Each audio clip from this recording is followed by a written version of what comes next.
Hello दोस्त, मैं Sharda PCS की दुनिया में आप सभी का स्वागत करती हूँ। उम्मीद है आप लोग अच्छे होंगे और अच्छे से पढ़ रहे होंगे।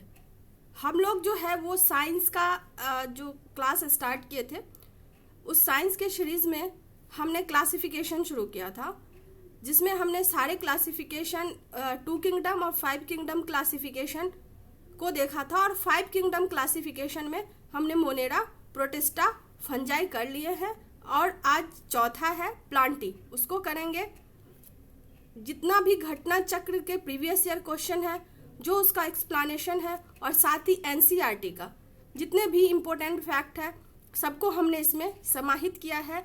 जो बिहार की जितनी भी आने वाली परीक्षाएं हैं, साथ ही अन्य स्टेट के पीसीएस के लिए बहुत ही महत्वपूर्ण ये टॉपिक है, क्योंकि आप देखेंगे इससे हर साल हर एग्ज़ाम में 1 से 2 क्वेश्चन पूछता है। तो चलिए अब हम लोग स्टार्ट करते हैं। आज जो मेरा है पादप जगत, पहले ही मैं बता चुकी हूँ, तो जिसमें हम लोग पढ़ेंगे ब्रायोफाइटा, टेरिडोफाइटा, जिम्नोस्पर्म और एंजियोस्पर्म। पादप जगत में इसको 2 रूप में डिवाइड किया जाता है। एक नॉन फ्लावरिंग प्लांट, यानी जिसमें फ्लावर नहीं होता। दूसरा फ्लावरिंग प्लांट। जो नॉन फ्लावरिंग प्लांट होता है उसमें एक में क्या होता है, रूट होता है, एक विदाउट रूट होता है। जो विथ रूट होता है उसको फर्न यानी टेरिडोफाइट कहते हैं। जो विदाउट रूट होता है उसको मॉस यानी ब्रायोफाइट कहते हैं। उसके बाद आता है फ्लावरिंग प्लांट। फ्लावरिंग प्लांट में सीड नाम ही है जिम्नोस्पर्म। जिम्नो मतलब नेकेड और स्पर्म मतलब बीज, मतलब वैसा सीड जो नेकेड होता है उसको जिम्नोस्पर्म कहते हैं। वैसा बीज जो ढका हुआ होता है उसको एंजियोस्पर्म कहते हैं। और एंजियोस्पर्म में भी जो होता है 1 सीड लीफ होता है, 2 सीड लीफ होता है। जिसमें 1 सीड होता है उसको मोनोकॉट कहते हैं। जिसमें 2 सीड होता है, जैसे आप पी में देखेंगे तो वो डाइकॉट है। तो इस तरह से अब हम चलिए कुछ जैसे पूछ देता है नॉन फ्लावरिंग प्लांट के कुछ एग्जाम्पल और कुछ उससे इम्पोर्टेंट फैक्ट जो कई बार एग्जाम में पूछ देता है। जैसे ब्रायोफाइट, तो ब्रायोफाइट में मॉस आता है और लिवरवर्ट आता है। बीपीएससी का कोई एग्जाम था टीचर वाला, उसमें पूछा था लिवरवर्ट क्या है। और एक क्वेश्चन ये भी था प्लांट किंगडम का एम्फीबियन किसको कहते हैं। तो इसमें यही इम्पोर्टेंट है कि प्लांट किंगडम का एम्फीबियन किसको कहते हैं, ब्रायोफाइट। एम्फीबियंस का मतलब होता है ऐसा कोई उभयचर, मतलब जो जल में भी रहता हो और थल पे भी समान रूप से रहता हो। अब क्यों कहते हैं वो विस्तारित हो जाएगा। अब एग्जाम के लिए बस इतना ही इम्पोर्टेंट है पीटी के लिए। टेरिडोफाइट जिसमें फर्म आता है, यह एक दुर्लभ प्रजाति है। और इम्पोर्टेंट ये है कि देश का पहला फर्न संरक्षित क्षेत्र जो है वो अल्मोड़ा में किया गया है। अब देखिए कई बार पूछ देता है कि प्लांट जो है वो किस में आता है, प्रोड्यूसर है, कंज्यूमर है, डिकम्पोजर है। तो ये इकोलॉजी का पार्ट हो जाता है, बट ये प्लांट पढ़ रहे हैं तो हमने सोचा इसको भी बता दें। ये प्रोड्यूसर होता है, फिर कंज्यूमर होता है, फिर डिकम्पोजर होता है। जो प्रोड्यूसर होता है उसमें प्लांट आता है, यानी जो ऑटोट्रॉप होता है, यानी जो अपना खाना खुद बनाता है, इस किस में आता है, प्रोड्यूसर में। उसके बाद कंज्यूमर आता है। कंज्यूमर में भी 2 हो जाता है, एक प्राइमरी कंज्यूमर, एक सेकेंडरी कंज्यूमर। प्राइमरी कंज्यूमर जैसे हम आप हैं जो शाकाहारी हैं, सीधा जाके पेड़ को खाते हैं। और या फिर बकरी भेड़ को देखते होंगे, वो जाके सीधा घास फूस खाता है, तो वो प्राइमरी कंज्यूमर हो जाता है। सेकेंडरी, अब जो मांसाहारी व्यक्ति हैं वो भेड़ बकरी को खाते हैं, यानी जैसे बाघ हुआ वो जाके भेड़ को बकरी को खाता है, भेड़ को खाता है, माने अन्य जानवर को, वो सेकेंडरी कंपोजर हो जाता है। डिकम्पोजर जो आदमी मर गया खा पी के, प्राइमरी सेकेंडरी भी मर गया, उसको डिकम्पोज कर देता है, तो उसको डिकम्पोजर या सेप्रोफाइट्स कहते हैं। और उसमें आपका बैक्टीरिया, फंजाई, प्रोटिस्टा तीनों आता है। यूपीएससी में ये कई बार क्वेश्चन पूछा है। डिकम्पोजर में कौन कौन आता है, फंगी, बैक्टीरिया, प्रोटिस्टा, ये तीनों आता है। अब देखिए अगर आप घटना चक्र पढ़ेंगे यानी पूर्वावलोकन वाला, जिसमें स्टेट के पीसीएस के क्वेश्चन पूछे हैं, उसमें आप देखेंगे कि प्लांट से बहुत सारे क्वेश्चन पूछते हैं।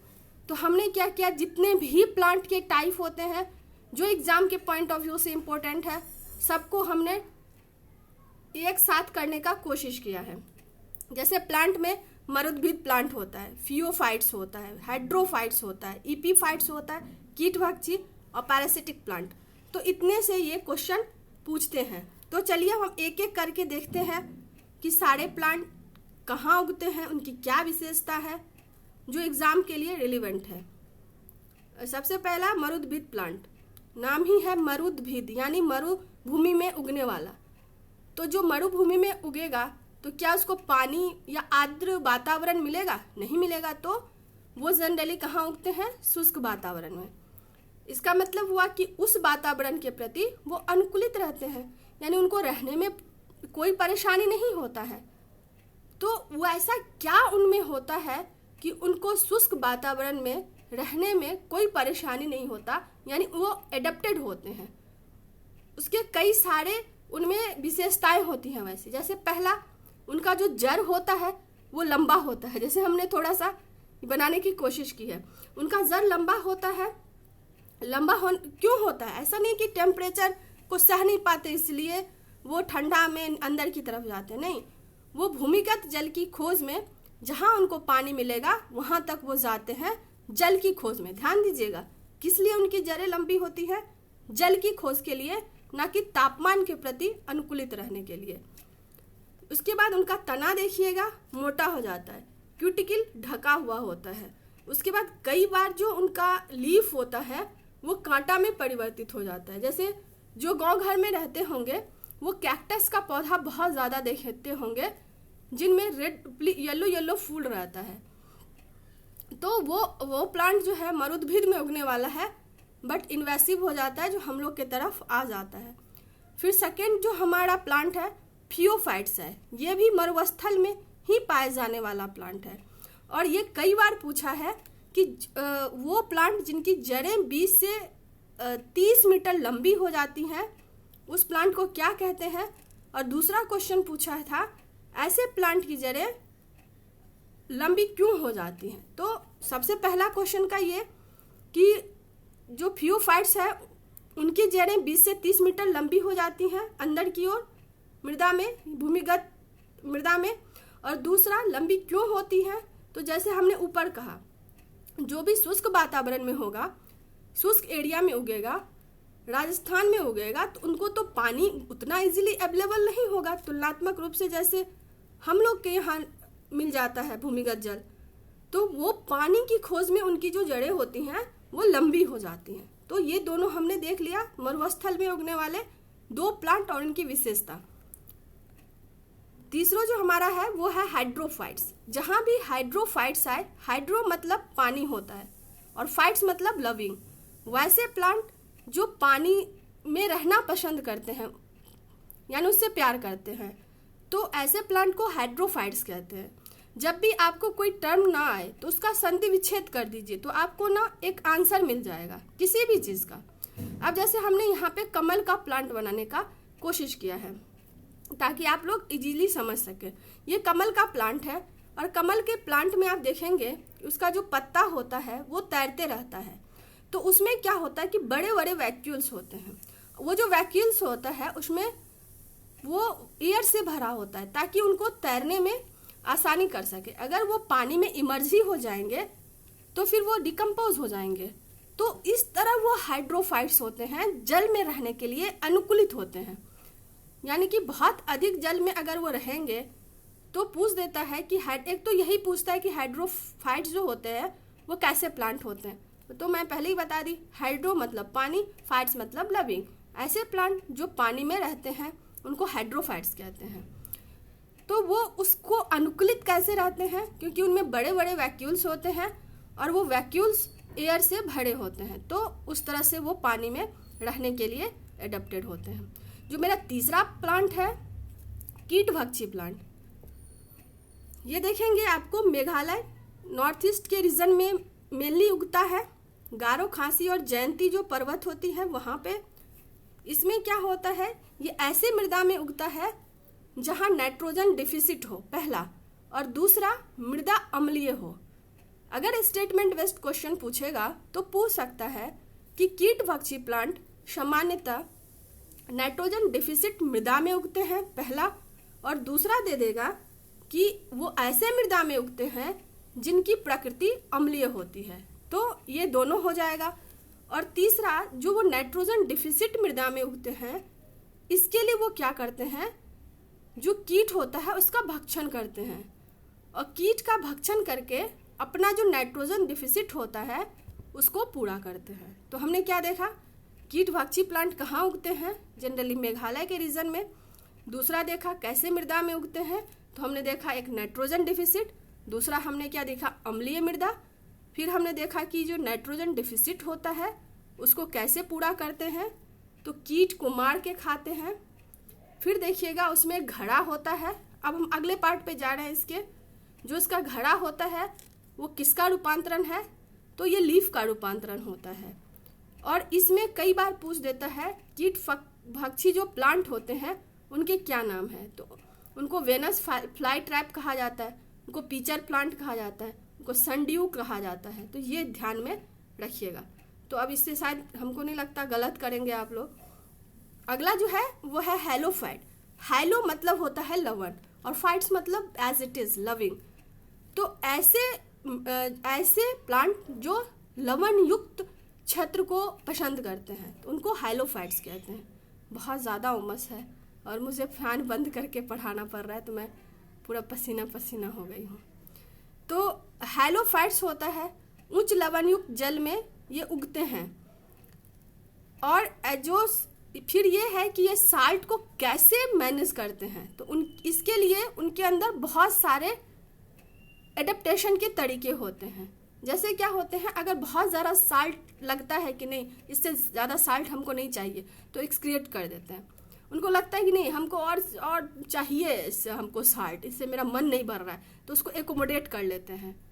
फिर वो अपना मतलब ऑस्मोटिक एडजस्टमेंट भी करते हैं। तो मेनली जैसे मैंग्रोव इसका एग्जाम्पल है।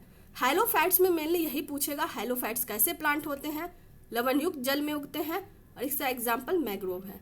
ईपीफाइट्स यूपीएससी और यूपीपीसीएस और बिहार हर जगह पूछा है। जैसे ऑर्किड के बारे में पूछा है कैसे प्लांट है, तो ये ईपीफाइट्स होते हैं। तो ईपीफाइट्स जो होते हैं वो दूसरे प्लांट पे उगते हैं, इनमें जड़ नहीं होता, उगते ही दूसरे प्लांट पे हैं। बट ये जो लेकिन ये फोटोसिंथेसिस करते हैं, ये पैरासिटिक प्लांट नहीं है, ध्यान दीजिएगा।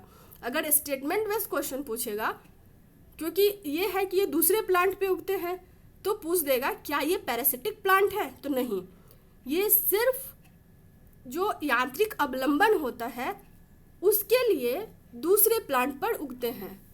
उनको बस सपोर्ट चाहिए। जैसे आप मान लीजिए लड़खड़ा जाते हैं तो आपको कोई सपोर्ट चाहिए ना, इनका जड़ ही नहीं होता तो ये हमेशा ही लड़खड़ाते रहते हैं। तो इनके एक प्लांट चाहिए जो उनको सहारा दे, और इसलिए इस प्लांट को एरियल प्लांट कहा जाता है। तो कई बार पूछ देगा कि एरियल प्लांट किसको कहते हैं, तो वो ईपीफाइट्स होता है। और इसका एग्जाम्पल क्या है, ऑर्किड। ठीक है, अब कुछ इम्पोर्टेंट जो भी प्रीवियस ईयर में पूछा हुआ है, बीपीएससी ही नहीं इवन अन्य एग्जाम में भी, उसके कुछ जो फैक्ट हैं जो हो सकता है पूछ दे, तो उसको हमने एकत्रित कर लिया है और वो सब हम लोग करते चलेंगे। लौंग जो है वो मिट्रेशी कुल का है पहला। दूसरा ये सदाबहार वृक्ष है। और सबसे इम्पोर्टेंट होता है, बीपीएससी कई बार पूछा है लौंग को कैसे प्राप्त करते हैं, तो उसको सूखी पुष्प से प्राप्त करते हैं।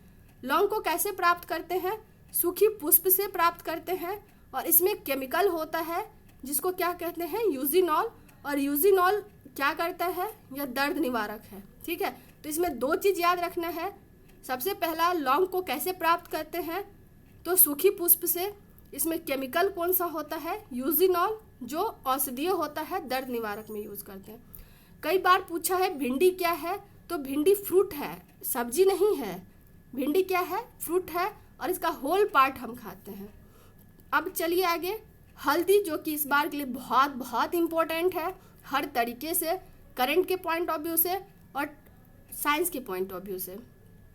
क्योंकि आप जब पढ़ते होंगे तो पढ़ते होंगे जो फल होते हैं या कुछ भी सब्जी वगैरह, उसके खाने के पार्ट। तो आप जैसे देखेंगे कि कुछ जो होते हैं जड़ को खाते हैं हम, कुछ जो है तना को खाते हैं। तो तना 67 में पूछा हुआ है कि तना जो है किसको माना जाता है। तो तना ऐसे प्लांट को, यानी जो भी सब्जी फल होता है, माना जाता है जिसमें नोड होता है। जैसे हमारा अंगूठा है, मान लीजिए अंगूठा पे एक गिट्टी है ना, गांठ, तो वैसे ही आप देखेंगे आलू में, देखिए जब अभी उगता है, जैसे अभी उसके रोपने का समय आने जा रहा है, तो उसमें बीज हो जाता है, तो वाइट या येलो इस कलर का एक बड जैसा उग जाता है, तो वही होता है नोड और इंटर नोड। गन्ना में देखेंगे गांठ होता है, तो वो होता है नोड और इंटर नोड। आप अदरक में देखिए कहीं से भी निकल जाता है, तो उसके भी गांठ होते हैं। तो जहाँ भी नोड और इंटर नोड होगा ऐसे को तना कहेंगे, जहाँ वो नहीं होगा वो जड़ होगा। तो हल्दी जो है वो हम प्रकंद खाते हैं। अब इतनी बातों से पता चल गया होगा कि यह भूमिगत तना है। इसका यूज जो है वो औषधीय होता है, एंटीबायोटिक में, और यह रंग में भी होता है, खाना को करने के लिए, और मसाला में हम इसको यूज़ करते हैं। अब देखिए इस बार जो है राष्ट्रीय हल्दी बोर्ड, हमने सोचा इसको बता दें आपको। राष्ट्रीय हल्दी बोर्ड का गठन किया गया है, ये यूपीएससी में भी पूछा है 2025 में। ये किया गया है 14 जनवरी 2025 को। किस मंत्रालय के तहत? वाणिज्य एवं उद्योग मंत्री पीयूष गोयल जी के द्वारा इसका उद्घाटन किया गया। इसका मुख्यालय कहाँ पे बनाया गया है? तेलंगाना में। देखिए इसका हर एक पॉइंट इंपॉर्टेंट है। किस डिपार्टमेंट के द्वारा किया गया, कहाँ इसका मुख्यालय है, इसके प्रथम अध्यक्ष बने हैं जी पल्ले। सर्वाधिक उत्पादन करने वाला हल्दी महाराष्ट्र और तेलंगाना राज्य में, और बिहार में जो है वो समस्तीपुर है। तो बस इतना आप याद रखिएगा। अब देखिए केसर जो होता है वो इरिडेशी कुल का होता है, और बीपीएससी कई बार पूछा है इससे 2 क्वेश्चन।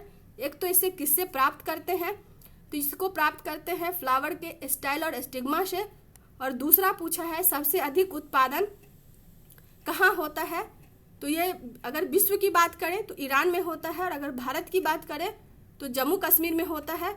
और बीपीएससी ये भी पूछा है जो केसर होता है वो किस प्रकार की मिट्टी में उगता है। तो ये जो है हिमोजलोड, जिसको आप कड़ेवा कहते हैं, एनसीईआरटी ज्योग्राफी में आप देखिएगा, ये बीपीएससी पूछा हुआ है कि सैफरॉन जो है वो किस प्रकार की मिट्टी में उगता है, तो वो करेवा मिट्टी में होता है। करेवा क्या होता है? जो हिम जलोढ़ होते हैं उसको करेवा कहते हैं। तो इसमें इतना ही। कहाँ से प्राप्त करते हैं, सबसे अधिक उत्पादन कौन करता है, और किस प्रकार के मिट्टी में उगता है केसर, ये ध्यान दीजिएगा। कपास में पूछा है कि कपास में किस चीज़ का बना होता है, तो कपास जो है वो सेल्यूलोज का बना होता है। बस इतना इसमें इम्पोर्टेंट है। अगला जो है अफीम, जो कई बार बीपीएससी पूछा है कि अफीम को कैसे प्राप्त करते हैं, अनराइप फ्रूट से। सीडीपीओ में पूछा है इसका बोटानिकल नेम क्या है, पेपेवर सोमनीफेरम। क्या नाम है? पेपेवर सोमनीफेरम। पीएस याद रखिएगा, मेरा पर्सनल सेक्रेटरी है, कौन अफीम खा के तुल रहता है। तो इसको जो है ओपियम या पॉपी भी कहते हैं। यह एंजियोस्पर्मिक प्लांट है। इससे जो औषधि प्राप्त होता है नेस्कोपिन, हेरोइन, अफीम, मॉर्फिन, बट मेन रूप से अगर पूछेगा तो वो मॉर्फिन होता है, और ये बीपीएससी पूछा हुआ है। अफीम से कितने प्रकार के क्वेश्चन बन सकते हैं जो पूछता है बीपीएससी, इवन कोई भी स्टेट पीसीएस। तो सबसे पहला तो यही है कि उसको कहाँ से प्राप्त करते हैं, तो उसको प्राप्त करते हैं हम अनराइप फ्रूट से, अधपके फल से। दूसरा इसका बोटानिकल नेम क्या है? पेपेवर सोमनीफेरम। इसको पॉपी भी बोलते हैं। ये एंजियोस्पर्मिक प्लांट है, और इससे जो औषधि प्राप्त होता है बहुत सारे, बट मेन जो होते हैं वो मॉर्फिन होता है। अब देखिए कि महुआ जो है उष्णकटिबंधीय वृक्ष है, और इसमें एक बड़ा इंटरेस्टिंग सा चीज होता है। इसके फल से तेल निकलता है और फूल से शराब। तो ये इम्पोर्टेंट हो जाता है। फल से क्या निकलता है? तेल, और फूल से शराब।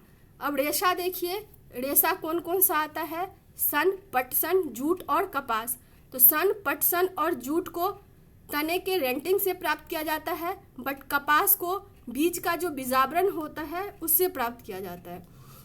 जैसे आप देखेंगे जो गांव में रहते होंगे वो एक्चुअली सबका आनंद ले पाते होंगे। जैसे हमारे घर के जो ऐसे ही खाली वाला एरिया होता है वहाँ पे आपको ऐसे ही कपास उग जाएगा, और उसमें क्या देखेंगे कि एक बीज जैसा होता है, बीजावरण होता है ढका हुआ, और उससे रुइया निकलते रहेगा, और अप्रैल मई के महीने में उड़ते रहता है। हम लोग उसको फूंकते रहते थे।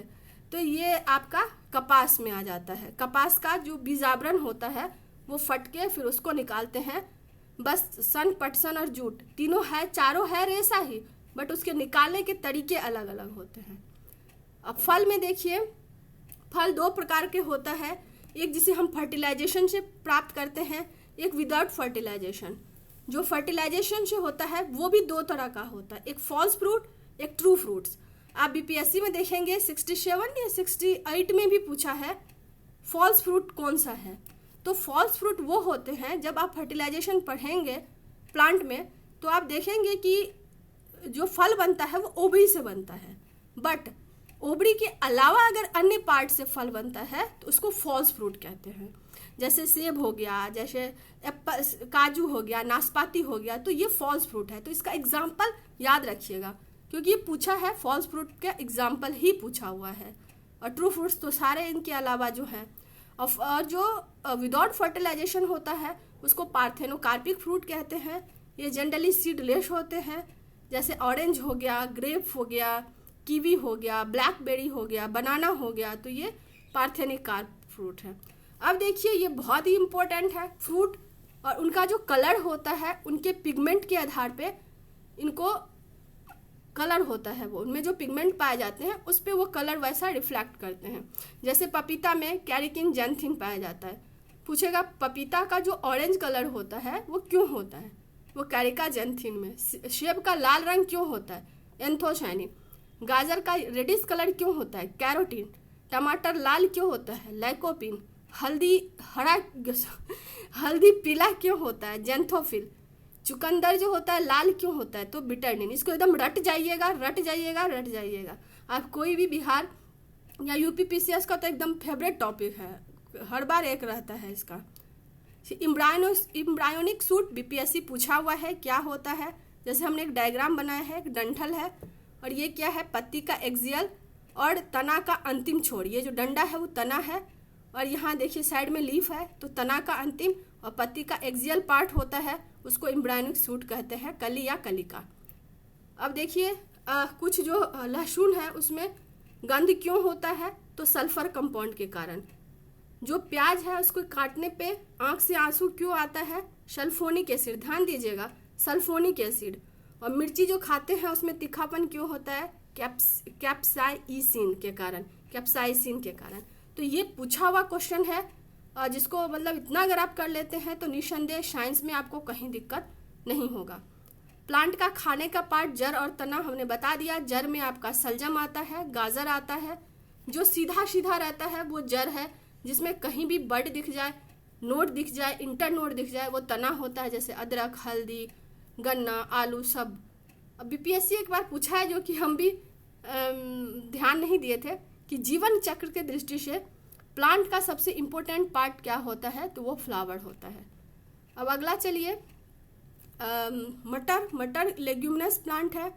जैसे हमने बता दिया एंजियोस्पर्म में ये जो होता है वो दो तरह के होते हैं, एक सीड वाला, दो सीड वाला। तो मटर जो है वो 2 सीड वाला है।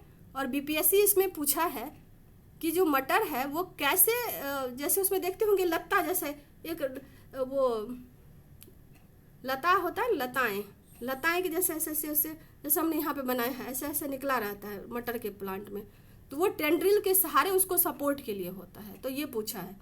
गन्ना जो है वो ग्रेमनी कुल का होता है, और इसको कायिक परिवर्धन कैसे करते हैं, स्टीम कटिंग से। आप देखते होंगे गन्ना का जो नोड वाला पार्ट होता है उसको काट दिया जाता है, उसको रोप दिया जाता है।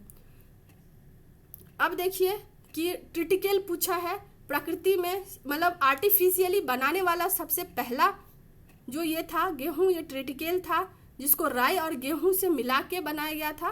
तो ये इम्पोर्टेंट हो जाता है, और ये हाइब्रिड है। तो गेहूं का पहला हाइब्रिड ट्रिटिकेल था।